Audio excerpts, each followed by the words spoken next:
Hello, salutations everybody! E aí pessoal, eu Thales falando do canal dedicado ao ensino do inglês e hoje nós vamos continuar a estudar o Present Perfect, o presente perfeito. Ok? Let's get going! Bom, no primeiro vídeo que eu gravei sobre o Present Perfect na semana passada, nós vimos que a estrutura do Present Perfect é o verbo have, mais o verbo principal no particípio. Né? E que os verbos, eles geralmente, eles seguem essa sequência. Né? Quando você procura em gramáticas, você tem tabelas com 3 colunas. A primeira mostra o presente simples, a segunda o passado simples e a terceira mostra o particípio, né, ou particípio passado.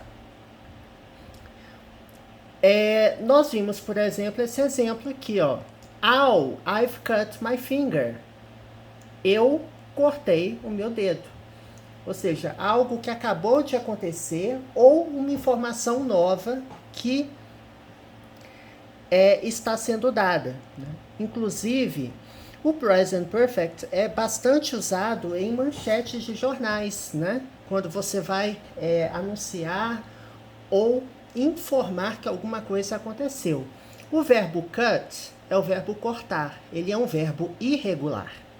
Por isso que o verbo no presente, no passado e no particípio, ele tem a mesma escrita, né? Ele não varia. Então, por isso que são 3 colunas. A primeira é o present simple, presente simples. A segunda é o simple past, passado simples. E a terceira é o particípio passado. Agora nós vamos começar a estudar exemplos, tá? O primeiro vídeo ele foi mais focado na estrutura, né? Introduzindo a estrutura para vocês. E agora nós vamos começar a estudar a aplicação do Present Perfect em exemplos. Provavelmente, gente, o vídeo desse tema, nós teremos vários vídeos. Porque o Present Perfect é um tempo verbal que é usado em uma série de situações diferentes. Então, vários vídeos serão necessários para a gente poder explorar tais possibilidades. Bom, the road is closed. There has been an accident. Então, aqui nós temos 2 frases, tá? A primeira, eu estou informando, ó, the road is closed. A rodovia, a estrada, né? Road é rodovia, estrada, né? A estrada está fechada. Né? The road is closed. Close é o verbo fechar, tá? Aqui ele está funcionando como particípio, né? Está fechada. The road is closed. É como se fosse uma voz passiva no presente, né? Eu estou dizendo o que aconteceu com a estrada. A estrada ela não se fechou sozinha. Alguém fechou a estrada. Só que aqui nós temos o verbo to be no presente, is, né? Ou seja, a estrada está fechada.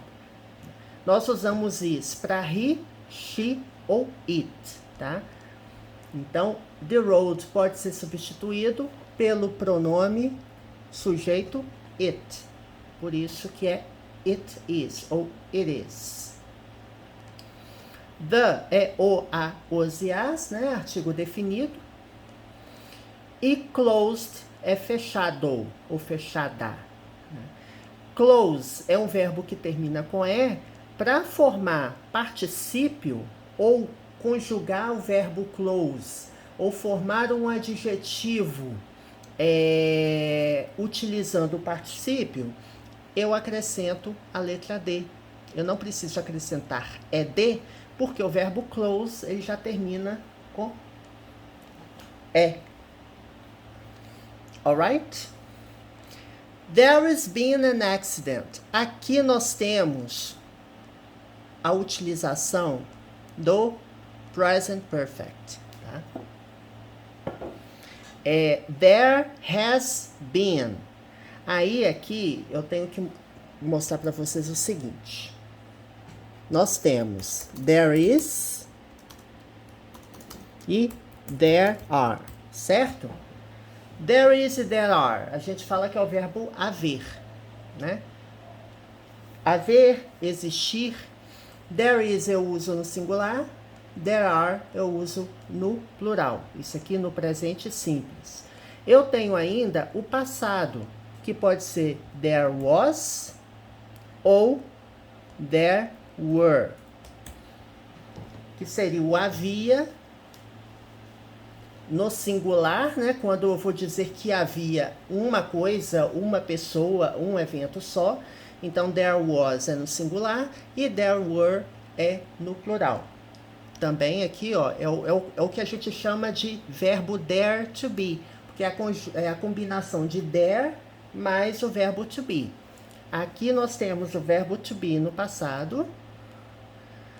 E no primeiro exemplo que eu passei para vocês, nós temos o verbo to be no presente. Por que eu estou dizendo isso antes de eu explicar o exemplo? Porque esse there's, esse apóstrofo S aqui, ele é a abreviação de has. There has been, tá? Ele é a forma abreviada de there has been. Eu usei o present perfect aqui porque eu estou anunciando ou explicando ou informando um fato novo.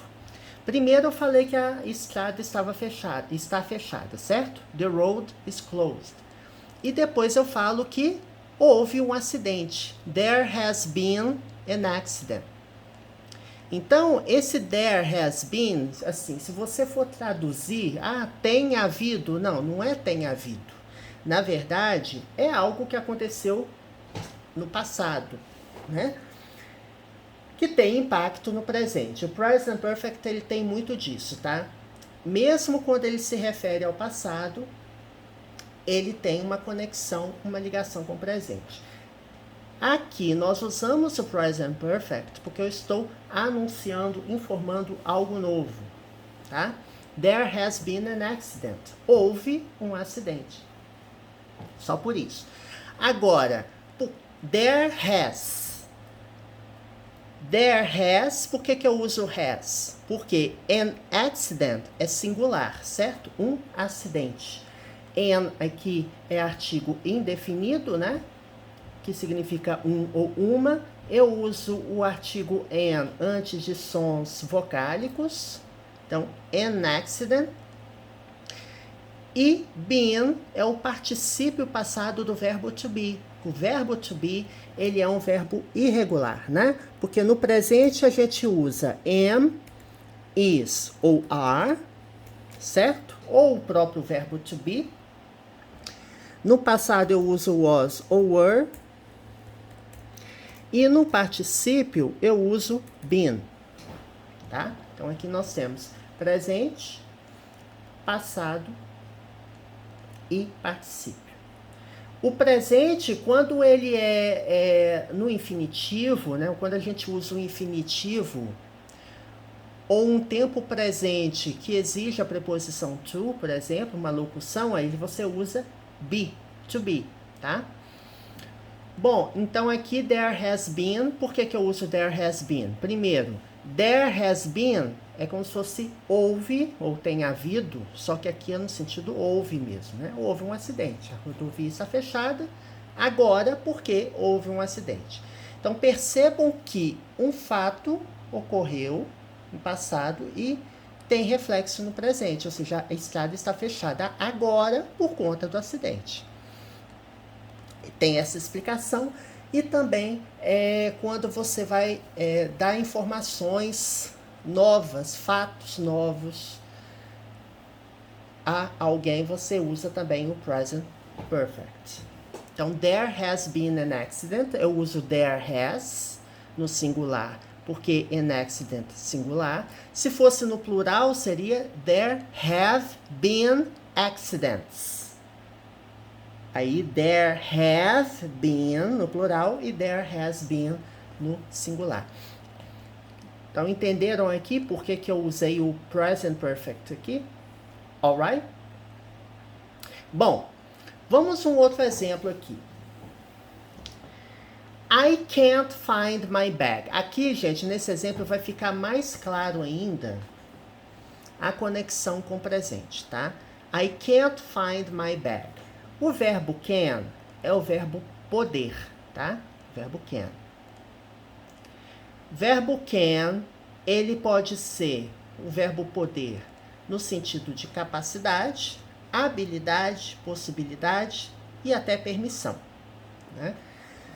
O verbo can, ele pode ter a negativa cannot ou can't.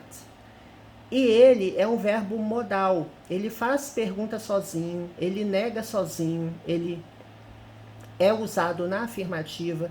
Então, quando eu uso o verbo can, eu não uso verbos auxiliares como do ou does. Não uso, tá? Eu uso o próprio verbo can. Então, quando eu falar I can't, significa eu não posso. Ou eu não consigo, né? Aqui ele tem o sentido até de conseguir, ó. Eu não consigo encontrar a minha bolsa. I can't find my bag. Find, que é o verbo encontrar. Então, o verbo can, gente, ele vem seguido de outro verbo. Eu posso fazer alguma coisa. I can, geralmente ele segue, tem um verbo em seguida, né? E esse verbo em seguida, ele não tem preposição, né? Ligando o verbo modal e o verbo principal. Como assim, Thales? Assim, can to find. Não, você não usa can to find, é can find. Você sempre usará o verbo no bare infinitive ou no infinitivo sem o to. Então, I can't find significa que eu não posso ou não consigo encontrar a minha bolsa. Esse my aqui é um pronome adjetivo, porque ele está seguindo o substantivo bag, minha bolsa, e ele está relacionado com o pronome sujeito I. Então, I, pronome sujeito, my, pronome adjetivo. E aí, eu faço uma pergunta no present perfect, tá? As perguntas no present perfect, eu pego o verbo have e inverto, tá? Eu vou colocar aqui um exemplo. Ó. I have seen it. I have seen it. Deixa eu colocar aqui. You have seen it. Você viu alguma coisa, certo? You have seen it. Esse it aqui da pergunta, ele está se referindo à bolsa, tá? Por quê? Eu não consigo encontrar, ou não posso encontrar, a minha bolsa. Você a viu? Você viu o quê? A bolsa. Você viu minha bolsa? Have you seen it? Então, esse it aqui está se referindo ao my bag, certo? Esse it é um pronome objeto porque ele vem logo depois do verbo see, que está conjugado no particípio passado. Então, quando eu faço perguntas no present perfect, aqui eu tomo uma frase na afirmativa, certo? You have seen it. Eu vou pegar o verbo have, vou colocar no início da frase, antes de colocar a interrogação.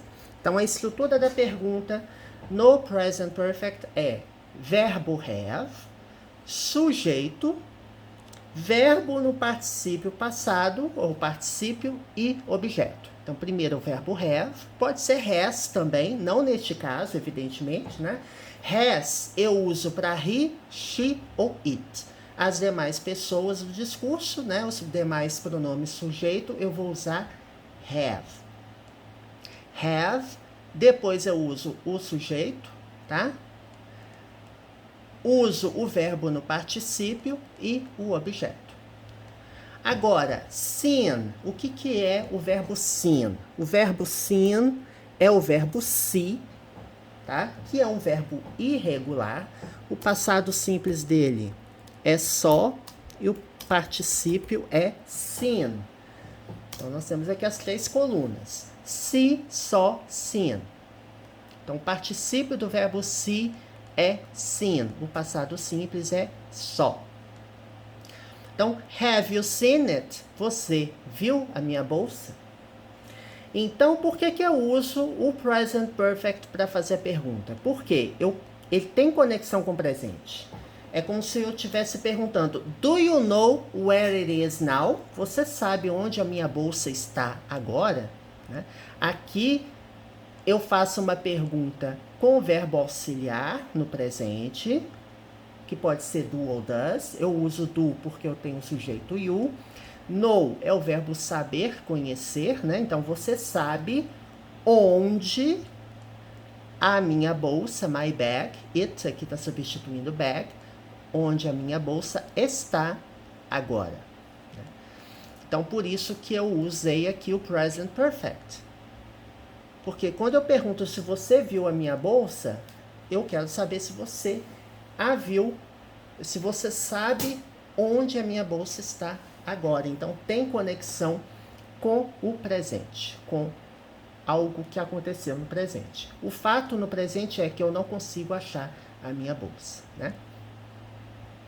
Bom, aqui nós temos mais um exemplo de evento, acontecimento ou coisa no passado que tem impacto no presente. Está aqui em uma frase só que aqui, né, nós temos 2 orações, né? He told me his name, but I've forgotten it. Primeiro, he told me his name. Vamos explorar essa parte. He, pronome sujeito, ele, certo? Told é um verbo irregular, é passado do verbo tell, tá? Tell, told. O verbo tell, gente, ele é bastante usado em discurso indireto, né? O verbo tell, o verbo say, né? O verbo dizer, né? Say, o verbo dizer, o verbo tell é bastante usado. O verbo tell significa contar, ou, né? He told me his name, ou seja, ele me contou ou me disse, né, o nome dele. He told me his name. Então, passado simples. Me, eu, certo? Ele me falou, me contou. Esse me é pronome objeto, que ele vem após verbo. Aí pode vir o pronome objetivo, né? Objective pronoun ou pronome objeto. Ele pode vir após preposições ou após verbos, certo? Então, he told me, ou seja, ele me contou ou me disse. His name, o nome dele. Então, esse his aqui é um pronome adjetivo que está relacionado ao pronome sujeito he. Então, he é ele. E his significa dele, né? Nome dele. His name, nome dele. Então, ele me disse ou me contou o nome dele. But I've forgotten it. Mas, né? Aqui temos preposição mas. E aqui nós temos a aplicação do present perfect, que é o verbo have, mais o verbo principal no particípio passado. Esse I've é a forma abreviada de I have, né? Eu tiro o apóstrofo. I have forgotten it. Mas eu esqueci. Né? Na hora de traduzir, você não vai falar eu tenho esquecido. Muito cuidado, gente, no entendimento, né? No início, você vai acabar recorrendo à tradução natural. Eu, pessoalmente, existem cursos de inglês que começam, pega um adulto, coloca na sala de aula, uma criança, acho que até que criança é mais fácil, e coloca o professor falando tudo em inglês. Não traduz nada, não explica nada, e fica no conversation. Olha, eu vou ser bem sincero. Eu estudei com esse método, né? E assim, dos alunos, dos meus colegas que eu tinha em sala, olha, muito aluno foi empurrando com a barriga, foi chegando lá no último nível, fez a prova final, até passou, mas não atingiu fluência. O que eu estou querendo dizer com isso? No início, você tem que formar vocabulário. Não adianta você ficar repetindo igual papagaio estruturas e você não entender o que a estrutura é. Né? Porque algumas metodologias têm os famosos drill exercises, aqueles exercícios que você só vai substituindo uma coisa e vai repetindo a frase. Eu pessoalmente, eu sou contra esse tipo de exercício. Ele é bom para fixar gramática, mas é a gramática pela gramática, que você não entende a frase, não entende o que você está lendo, o que você está escrevendo. Então, por isso que no início, eu entendo que não é muito produtivo você falar assim, você chegar no curso de inglês e só falar tudo em inglês, porque impossível, a pessoa não vai entender. O professor chega falando tudo em inglês, você não vai entender nada. Então, dado esse parêntese, por que eu falei isso? Às vezes você pega, vai traduzindo as frases e você percebe que o que você traduz não é o que corresponde no sentido de inglês. Então, assim, nem sempre a tradução literal é o que é. Então, por isso que aos poucos você vai mudando o seu modelo. A partir do momento que você enriquece a sua base de vocabulário, e aí você sai, você desprende do português e vai para ouvir tudo em inglês, para falar em inglês. Porque não adianta, sem vocabulário e sem conhecer o mínimo de gramática, minimamente você tem que saber alguma coisa de gramática. E tem que ter uma base vocabular boa para você buscar as palavras na cabeça, que é igual você fala em português, né? A gente fala em português assim, é natural, né? Você não para ficar pensando como que isso acontece na sua cabeça, mas as palavras vêm. Então, em inglês também, as palavras têm que vir na sua cabeça. Então, se você pensar em português para traduzir para o inglês, para falar para a pessoa, também não vai dar certo. Então, assim, é um recurso, é uma muleta inicial. Quem consegue partir já para o inglês, desde o nível básico, aprendendo inglês igual uma criança aprende, né? Criança aprende muito mais fácil com essa abordagem, porque a gente aprende idioma assim. Nós aprendemos a falar, entendendo as coisas, aprendendo o significado das coisas e depois aprendemos a escrever. Então, busca essa abordagem. Bom, eu já falei demais sobre isso. Eu ia falar é por conta disso aqui, ó. Quando eu falo I have forgotten it, eu vou traduzir como? Então, ele me disse, me contou, né? Ele me disse o nome dele, mas eu esqueci. But I have forgotten it. Não é eu tenho esquecido. Por que eu usei o present perfect aqui? Porque eu não consigo lembrar o nome dele agora. Então, ele tem conexão com o presente. I can't remember it now. Ou seja, eu não posso ou eu não consigo me lembrar, né?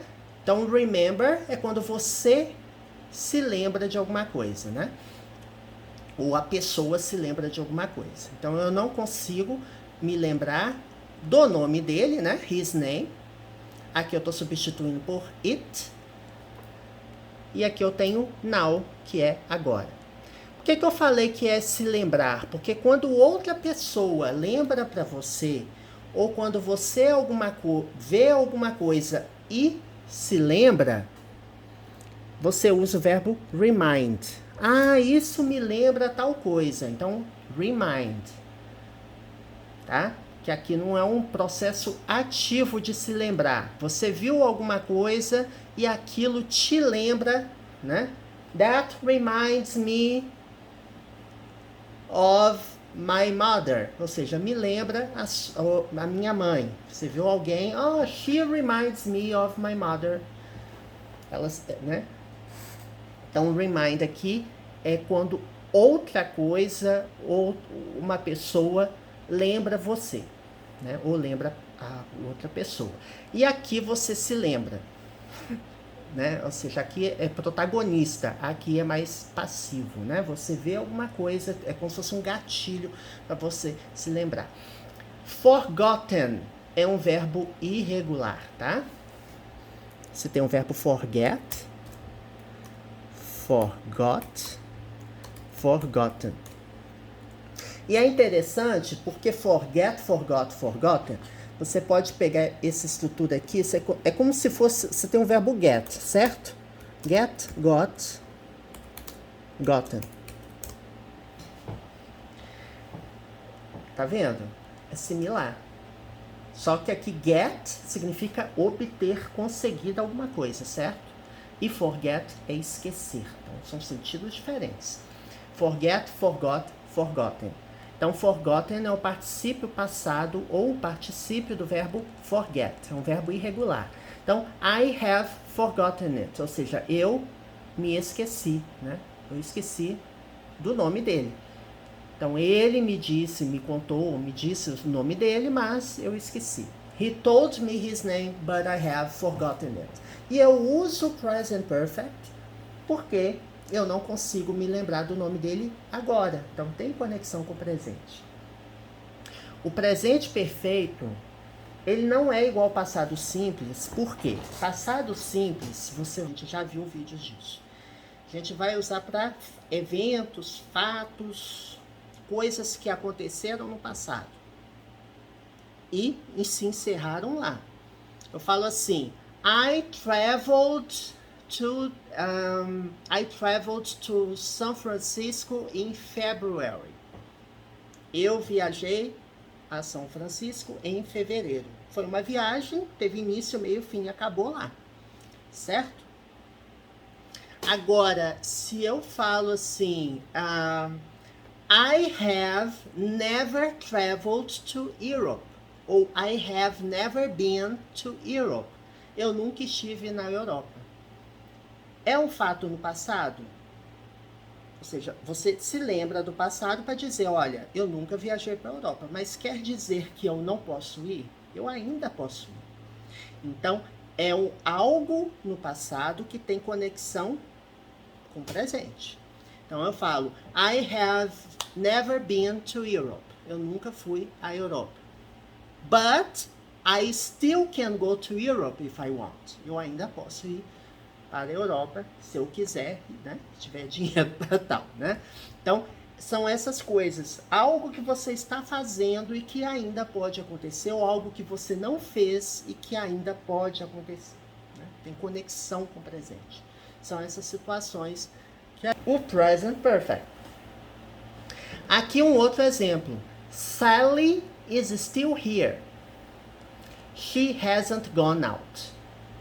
She is here now. Então, Sally ainda, né? Still aqui é ainda está, né? O verbo is é o verbo to be, né? Ser, estar. Então, Sally ainda está aqui. Quando eu uso o verbo to be, se eu usar advérbios, eu uso advérbio após o verbo to be, tá? Após o verbo to be. Então, Sally is still here. Então, Sally ainda está aqui. She hasn't gone out. Então, aqui nós temos o present perfect, temos o verbo have e temos o verbo go no particípio passado. Aqui ele está como phrasal verb, né? Porque temos a combinação do verbo go com a preposição out. Né? Go out significa sair. Então, primeiro, verbo have mais verbo principal no particípio, ok? Para he, she ou it, eu uso has ao invés de have, tá? Vocês observem que nos exemplos anteriores, ó, have. Por que é have? Porque aqui é I.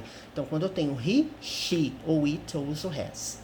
Aqui hasn't tá na negativa. Eu poderia usar has not, she has not gone out, ou a forma abreviada utilizando o apóstrofo hasn't.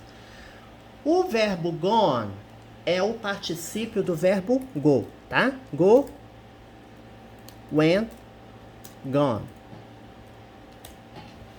Então, é a terceira coluna. O particípio ele é sempre a terceira coluna e nós vamos usar sempre a terceira coluna no present perfect. Então, she hasn't gone out significa ela não saiu. Por que que tem conexão com o presente? Porque Sally ainda está aqui. She is here now. Ela está aqui agora. She is, né? Ela está aqui agora. Tá vendo? She hasn't gone out. Ou seja, ela não saiu. Ela ainda pode sair. Alright? Por isso que tem conexão com o presente. Gente, é isso. O vídeo de hoje. Eu fiquei na semana passada sem gravar vídeo, mas não por motivo específico, não. Que realmente tem períodos que são mais propícios para gravar, tem dia que eu chego muito cansado do trabalho, enfim. Aí eu acabo não gravando, mas eu sempre gravo um videozinho ou outro. Vou tentar manter a regularidade. Natal vai cair no final de semana, né? A gente está perto do Natal, pelo menos no momento que eu estou gravando, né, evidentemente. Bom, o canal ele tem mais de 800 vídeos, tem vídeos do nível básico, intermediário e avançado. Nível básico é igual esse vídeo que você acabou de assistir. Tudo explicando em português, esmiuçando, detalhando, debulhando as frases, explicando o significado, a estrutura, tudo direitinho. Vídeos do nível Intermediate Advanced são inteiramente em inglês. Então, quando você abre as playlists do canal, você vai observar que tem playlists de nível básico e playlists do nível intermediário / avançado. Todos os vídeos que tem no título tudo em inglês, quer dizer que são vídeos inteiramente em inglês. E a playlist ela diz se o vídeo é 100% em inglês. Tá? Então tem gramática, vocabulário, inglês para negócios, leitura comentada, notícias, exercícios, questões de concurso público, ou seja, já tem muito conteúdo gravado. Esse conteúdo que eu estou gravando de gramática já tem disponível no canal, tá? Eu estou revisitando a gramática, gravando de uma outra forma, mas eu já tenho, aqui no canal você já tem um curso completo de gramática, tanto no nível básico quanto no Intermediate Advanced. É só você abrir as playlists de Basic Grammar, ou gramática básica, e Intermediate Advanced Grammar, que é a gramática intermediária avançada, que aí eu explico tudo em inglês, alright? I hope you enjoyed today's video, espero que vocês tenham gostado. Don't forget to subscribe to the channel, assine o canal. Give a huge thumbs up if you enjoy the content from my channel. Dê um joinha e ative o sininho das notificações, porque tem vídeo com bastante frequência aí para vocês. See you next time.